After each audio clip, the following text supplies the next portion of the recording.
તારી હાહુ ઘરમાં છે કે? એ તો મારી વહુને લઈને મંદિરે દર્શન કરવા ગઈ છે. ઠીક, આવે તો કહેજે કે ધનાની વહુનો શ્રીમંત છે તો સાંજના ગીત ગાવા આવે.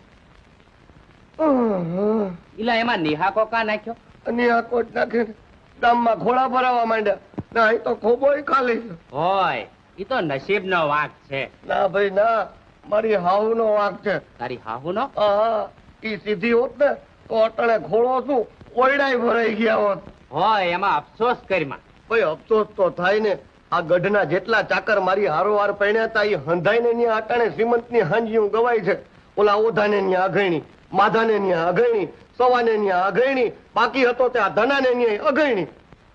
મારે ન્યા ઉકળી. ઉકરડી? હા, તમારી વહુ.